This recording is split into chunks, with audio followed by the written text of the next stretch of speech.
Hello and welcome to PTA financial.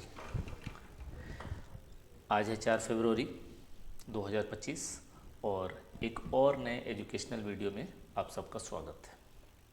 आज जो हम लोग पढ़ने वाले हैं वो बहुत ही पावरफुल एक इंडिकेटर के बारे में डिटेल में पढ़ने वाले हैं। बहुत लोग इसको जैसे तैसे कर लेते हैं, बहुत सारी वीडियो देखे होंगे, ये कुछ अलग सा हटके होगा। समझने की कोशिश कीजिएगा, थोड़ी सी वीडियो लंबी हो सकती है तो काइंडली बेयर कीजिए। अब इस इंडिकेटर का नाम है RSI और हम लोग सिर्फ RSI नहीं पढ़ने वाले हैं, RSI के साथ साथ हम लोग डाइवर्जेंस भी पढ़ेंगे। ठीक है, तो डाइवर्जेंस क्या होता है, कैसे पहचानेंगे और हमें वो उसको कैसे देखना होता है। तो पहले RSI समझते हैं, उसके बाद फिर डाइवर्जेंस समझेंगे। RSI की डेफिनेशन में अगर देखिए तो ये कह रहा है कि RSI is a momentum oscillator that is widely used for technical analysis. ज़्यादातर लोग इसको यूज़ करते हैं किस लिए भाई? To identify the changes in the momentum and the price direction. यानी मोमेंटम में कोई चेंज हो रहा है, कंटिन्यू हो रहा है, प्राइस में क्या डायरेक्शन मिल सकता है, तो बहुत हद तक हमें इस इंडिकेटर से मिल जाते हैं। उसके बाद अगर हम आते हैं तो RSI की और क्या क्या ये है, तो यहाँ पे वन बाय वन देखिएगा।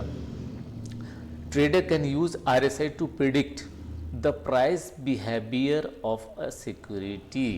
किसी भी स्टॉक की प्राइस बिहेवियर को ये प्रिडिक्ट करने में हेल्प करता है। It also help the trader to validate the trends and trend reversal. ये यहाँ से ये ट्रेंड ऐसे जा रहा है या फिर ऐसे यहाँ से रिवर्स कर जाता है। उसके बाद ये और बताता है कि कब प्राइस ओवरबॉट हो गया है यानी बहुत ज़्यादा बाइंग हो चुकी है और कब ओवरसोल्ड यानी बहुत ज़्यादा सेल हो चुकी है। इसके हेल्प से हमें वो भी पता चल जाता है। ये और भी बताता है कि शॉर्ट टर्म में या लॉन्ग टर्म में वो डिपेंड करता है कि आप कौन से टाइम फ्रेम यूज़ कर रहे हो। उसके बेसिस पे short term trader to buy and sell signal भी ये हमें ऑलमोस्ट दे देता है। ठीक है, it is a technical indicator that can be use with other to support the trading strategy. जो भी हमारी ट्रेडिंग स्ट्रेटजी होती है उसको सपोर्ट करने के लिए हम RSI की हेल्प ले सकते हैं और अच्छा खासा काम करता है। ओके, अब RSI के रेंज क्या होते हैं? तो RSI का जो रेंज होगा वो आपका होगा 0 to 100 और ज़्यादातर टेक्निकल एनालिस्ट 70 को, RSI जब 70 पे चला जाए तो उसको ओवर बॉट मानते हैं और जब RSI 30 पे आ जाता है तो उसको ओवर सोल्ड कहते हैं। ठीक है, सिर्फ इसलिए मत ट्रेड कीजिए, अगला पॉइंट है कि सिर्फ इसलिए मत ट्रेड कीजिए कि RSI 70 पे चला गया तो बेच देते हैं और RSI 30 पे चला गया तो हम ख़रीद लेते हैं। ऐसा नहीं है। ठीक है, ये एक इंडिकेटर है और हमें इसे इंडिकेटर की तरह ही ट्रीट करना चाहिए और इसको हमेशा कुछ दूसरे कंफर्मेशन से लेना चाहिए। इसके साथ साथ जो बेस्ट पार्ट होता है प्राइस एक्शन के साथ अगर इसको कंबाइन कर लेते हैं तो ये फैंटास्टिक रिजल्ट देता है। हम लोग क्या करते हैं, सिर्फ RSI देख के उछल पड़ते हैं। नहीं, RSI को हमेशा एक दूसरे इंडिकेटर कह लीजिए या प्राइस एक्शन से हमें कम अगर साथ मिला लें, अगर हम कम उसको ऐड कर लें तो बहुत अच्छा काम करता है। बाकी के इसको कैसे लगाते हैं, कहाँ पे लगाते हैं, कैसे इसमें सेटिंग करते हैं, वो सारी चीज़ें हम क्या करेंगे, चार्ट पे समझेंगे। अब आ जाते हैं अगला स्लाइड।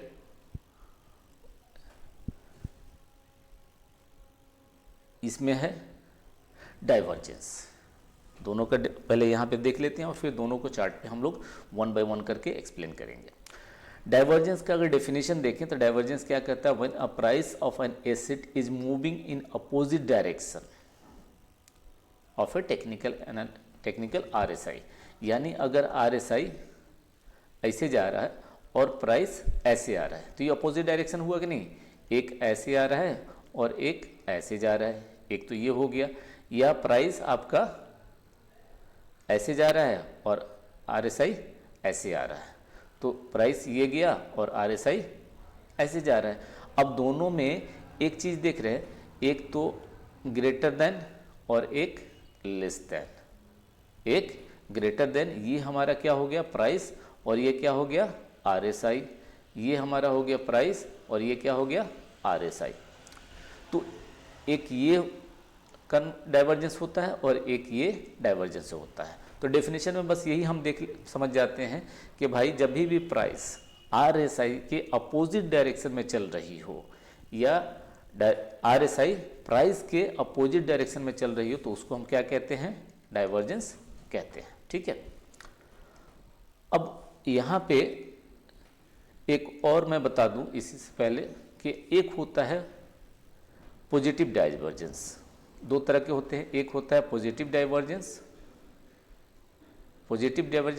और एक होता है नेगेटिव डाइवर्जेंस। पॉजिटिव डाइवर्जेंस में क्या होता है कि जब प्राइस क्या होता है नीचे की ओर आता है और RSI क्या होता है ऊपर की तरफ जा रहा हो। ये हमारा हो गया प्राइस और ये हमारा क्या हो गया RSI।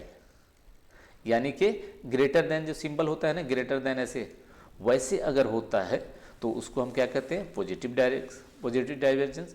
और अगर प्राइस ऊपर को जाता है और RSI नीचे को जा रहा है तो इसको हम लोग लेस देन कहते हैं ना, तो ये हमारा हो जाता है नेगेटिव डाइवर्जेंस। तो ये दो तरह के डाइवर्जेंस होते हैं, दो तरह के डाइवर्जेंस होते हैं, positive divergence and negative divergence. अब यहाँ पे हम लोग क्या करेंगे, एक सिंपल चार्ट पहले यहाँ पे देख लीजिए जो मैंने आपको ये किया है, और फिर हम लोग लाइव चार्ट में भी देखेंगे कि हाँ भाई ट्रेडिंग व्यू के चार्ट पे। अब यहाँ पे देखिए मैं थोड़ी देर के लिए एक काम करता हूँ, मैं इसको थोड़ा देर हाइड कर दे रहा हूँ। ठीक है, इस पार्ट को मैं हाइड कर दे रहा हूँ, इस पार्ट को हाइड कर दिया। अब एक काम करते हैं, हम लोग यहाँ पे ध्यान देते हैं। ज़्यादा से ज़्यादा हम लोग क्या करते हैं कि ये वाला इसे मार्क कर दिया और ये पार्ट क्या हो गया ब्रेकआउट हुआ कि नहीं। अब यहाँ पे हम क्या करेंगे, ब्रेकआउट हो गया, ब्रेकआउट हो गया, ब्रेकआउट हो गया और यहाँ पे बाई की एंट्री ले लेंगे। बाई की एंट्री, यहाँ पे बाई की एंट्री कर लेते हैं। क्यों? क्योंकि ब्रेकआउट हुआ है भाई, यहाँ से ऐसे जाके एक राउंडिंग बॉटम पैटर्न लाइक भी बनाया है और वहाँ से ये कर देंगे भाई बहुत अच्छा ब्रेकआउट हुआ है। लेकिन अगर वहीं पे हम ये RSI जो यहाँ पे हमने लगा रखा है इसको अगर ध्यान दें तो फिर जो इसको जानते हैं वो यहाँ पे एंट्री नहीं लेंगे। क्यों? आइए देखते हैं, मिटा दिया मैं। अब यहाँ पे देखिए ये पॉइंट और ये पॉइंट और इस पॉइंट और ये पॉइंट, ये कैसे जा रहा है, ये जा रहा है आपका अप डायरेक्शन में और ये कैसे आ रहा है डाउन डायरेक्शन में। यानी कि ये लेस देन हो रहा है ना, तो लेस देन इसको हम लोग क्या कहते हैं नेगेटिव डाइवर्जेंस कहते हैं। ठीक है, तो अगर हम लोग यहाँ पे डाइवर्जेंस पता रहेगा तो ये फॉल जो इतनी बड़ी फॉल हुई है इससे बच जाते कि नहीं बच जाते। तो डाइवर्जेंस कम बनता है ऑफ कोर्स, लेकिन जब भी बनता है अच्छा काम करता है, अच्छा काम करता है। ठीक है, अब इसके लिए हम लोग क्या करेंगे, थोड़ा चलेंगे और लाइव चार्ट पे मैं आ गया इधर और यहाँ पे निफ्टी का ये देखिए, ये अभी का करंट चार्ट है। यहाँ से देखिए ये प्राइस यहाँ से नीचे अगर इसका बनाए तो ये नीचे आ रहा है ना, ये नीचे आया और वहीं पे अगर हम RSI के ये करें तो ये क्या हो रहा है, कुछ ऐसा बन रहा है कि नहीं। ये प्राइस हुआ और ये क्या हो गया RSI, यानी कि ग्रेटर देन, ये हो गया प्राइस और ये क्या हो गया RSI।